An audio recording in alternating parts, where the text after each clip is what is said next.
guys, what's up? I'm Rizzo. I'm Zero. And I'm DK. On this episode of Anime Reaction, we watched the 19th episode of Bungou Stray Dogs.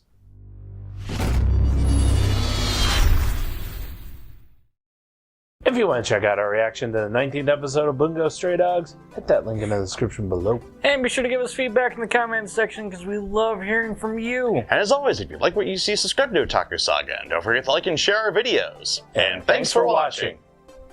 So, in this episode of Bungou Stray Dogs, We get all the hentai tags. We get all the creepiness. Oh my god. we get all the action. Pretty much. It picks up where the last one left off, where John Steinbeck and H.P. Lovecraft We're chasing down Naomi and random office worker lady. Yeah, the other office worker The jabroni. lady. Yeah. Oh, God. And we get to see their powers. Yeah. No thanks. So, John Steinbeck's powers, of course, is the Grapes of Wrath. And what he does is he cuts a hole in his neck and plants a grape seed in his neck, and then the grape seed sprouts into a grapevine. A magical Which grapevine. then connects to all the plants in the area, and he can control all the plant life in the area. Does it have to be the neck? Because that's fucking gross. I wouldn't mind if it was like the hand, the arm, but the neck? Really? I'd imagine it's probably easier for him to control there. It's still Maybe it taps directly into the nervous system from there too. It would still be gross as hell. Extremely. Yeah, it's still. You could say it gets under my skin a little bit.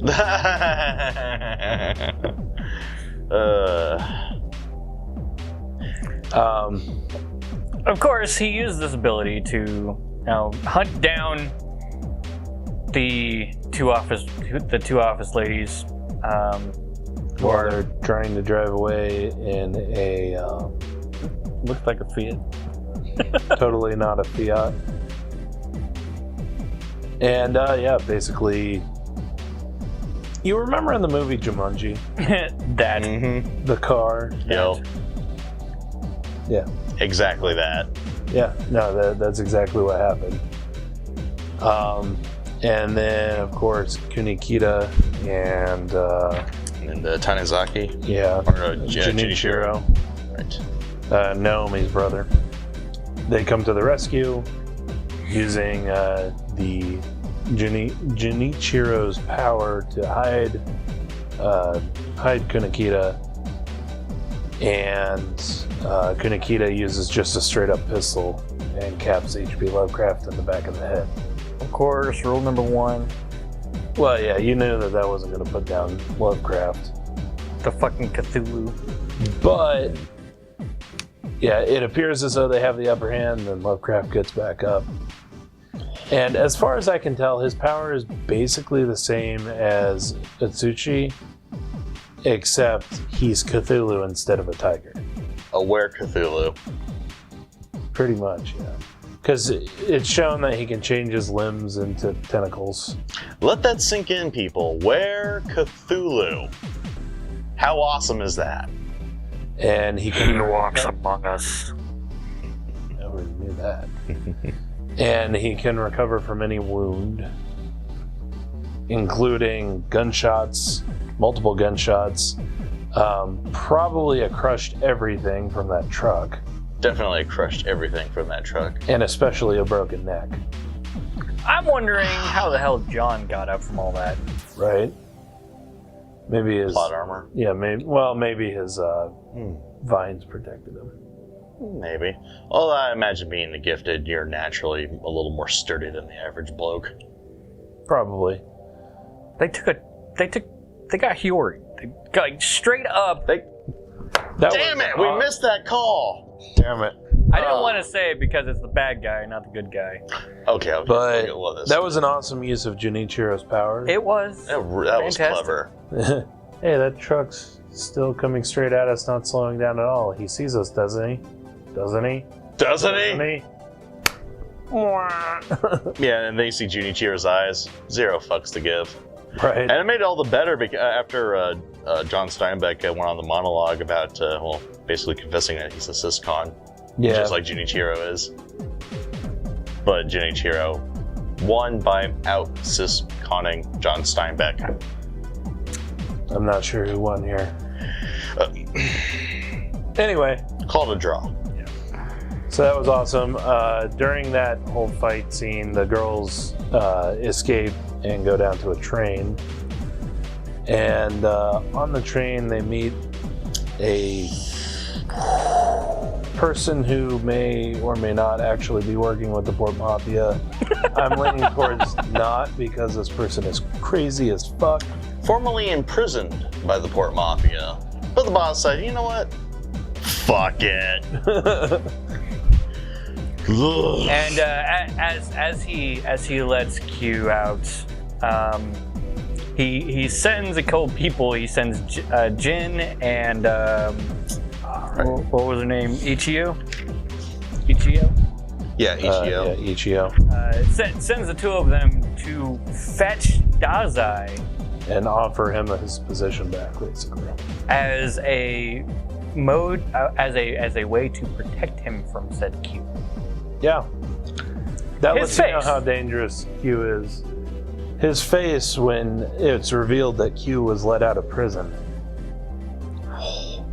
When you scare Dazai. Yeah, keeping in mind that Dazai can literally cancel out every single person's power in this show just by touching them, knowing that he's that freaked out by this person's powers. Well, just by touching him, he's going to be cursed by it.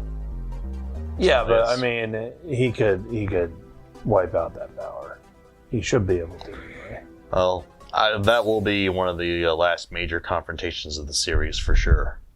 Probably. And that We will also be awesome. learned that Gin is actually a woman. And a fucking adorable one at that. Which surprises Never Ichio. never saw it coming. No, Ichio is just plain shocked. Right. So shocked they just go to that chibi-ness and just, you know what, cutscene. There you go. We'll just leave it at that. Never saw it coming. No, I didn't. Speaking of not seeing it coming, Atsuchi Hmm. ends up meeting Q. Yeah, that goes over so well. Yeah. He totally gets hallucinated, because that's her ability, is to implant hallucinations in the minds of those she touches. That hurt her. Or that hurt her. Well, the way she rigged it, though. That you can touch Basically, her, she has it rigged so that she has a bunch of razor blades that are all like right about to stab into her arm, and she runs into people. So it forces them to hurt her. But yeah, Atsushi ends up thinking that the other two are being mind controlled, and he uses his powers and ends up punching the poor office lady in the back of the head with his tiger powers. I Ow. feel really sorry for her in this episode. Like, Yeah. holy shit. If she wakes up, she's going to have a massive headache. That's what I She thought didn't at get first. knocked out. It showed her like crying on the ground. Yeah. But That hurt. but yeah, then he goes through a little existential crisis, and Dazai basically tells him, "Hey, nut the fuck up." Wake the fuck up. He literally slaps some sense into him. Yep. Bright slap. And Might as then well get it. Yeah, a little bit more maneuvering is made on all sides. Let's see here. After that, we get a scene with the guild, where Francis Scott Fitzgerald Francis Scott Fitzgerald. and Louisa May Alsott, the author of Little Women, who's apparently his strategy advisor and shy and adorable as hell. Did you really have to make a novel?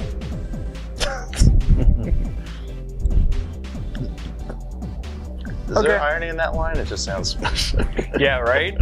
That there is so much irony in that line compared to the rest of the cast that we have here. Well, the irony is definitely on the meta level, and I loved it just for that.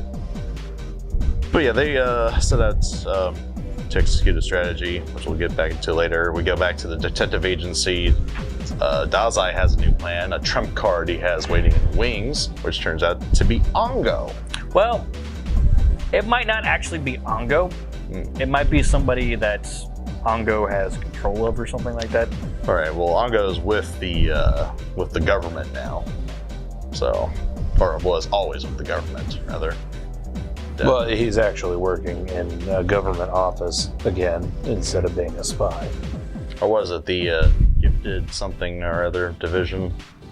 Basically, the government's answer to the Guild, the Port Mafia, and the Armed Protective Agency. Yep. Which are currently basically just sitting there twiddling their thumbs because reasons. Government. They don't have the green light or something.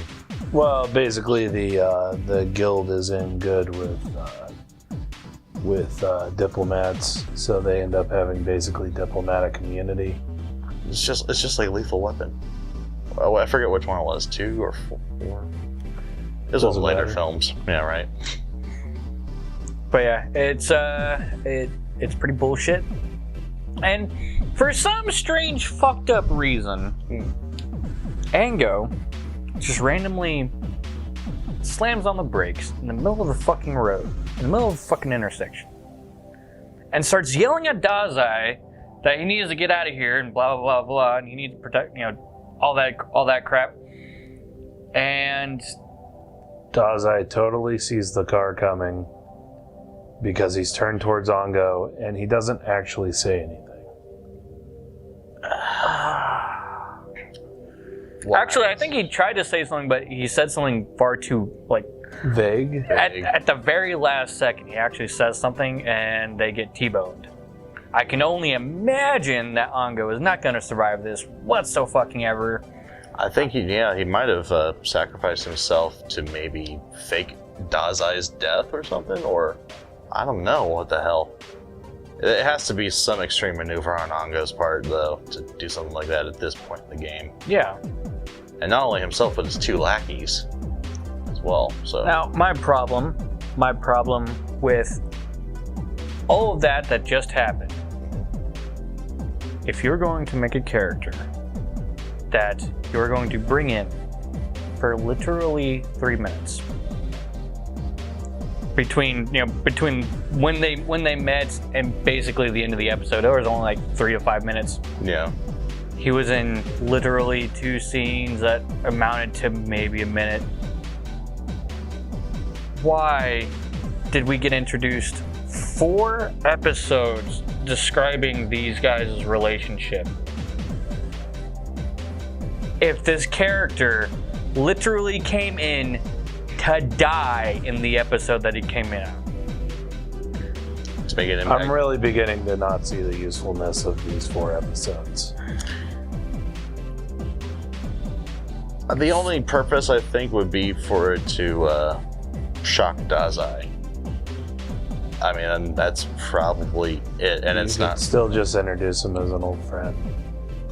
Yeah, it could have been done a little bit better, but if Ango, so because they went through all that storyline at the beginning, Ango is probably alive. If he is not alive, I'm going to be legit pissed next episode. Because that basically means all 4 episodes have come down to literally that scene. Or so I'm assuming, because that's the only idea that we have of why Ango and Otaku were introduced to the series in the first place. They die, so maybe you get the right reaction out of Dazai, and that's it. I agree. It would piss me off because it cheapens their character, cheapens the whole backstory. And so It just makes it a waste of 4 episodes to me. So it either has to go that plot armor demands that both of them get out, because it has to happen. They've invested too much into these characters. Well, Dazai's gonna survive, of course. Yeah, he has to. He has to face off against Q. because that's about the only person who can. Those parting words though between Q and Dazai. I look forward to breaking you. I won't capture you. I'll rip your heart out. Just with that blank, dead stare to each other. You know that has to be one of the final confrontations of the series. Yep. So Dazai has to survive this. Oh yeah, speaking of confrontations, Francis Scott Fitzgerald ends up going to where Atsushi is and then beats the crap out of him. Totally wrecks him. And then attempts to capture him, and Kyoka shows up. I don't know. I gotta do this. RKO out of nowhere. Yeah. Pretty much. Now, it's kind of badass how she shows up, but at the same time, it's like, well, if she didn't figure out how to control her own power, then she's basically useless. And if she has learned to control her own power in a matter of a few hours, days, maybe a week, maybe 2 at the most. Not a whole lot of time. Yeah, days is probably where I'd put that at. With basically no guidance at this particular junction that we know of. I'm calling bullshit. Something would happen. Yep. Anyway. That's where the episode ends. Indeed. And, oh boy. So, let us know what you thought of the anime, what you thought of our reaction in the comment section below. Thumbs up if you like it. Thumbs down if you don't. But that's going to do it for this episode of Anime Reaction. As always, I'm DK. I'm Zero. And I'm Rizzo. See you next time. I hate grapes. I'm never going to be able to eat a grape again. I actually like grapes, and I think that's what makes it worse. I love grapes, and that is what made it worse. And clicking on my face if you want to see our talk show, Otaku Saga Talks. Click on my face if you want to see Otaku Saga Gaming, our gaming channel. And go ahead and click on the waifu to subscribe and check out our new and improved Patreon page. That's pretty much it.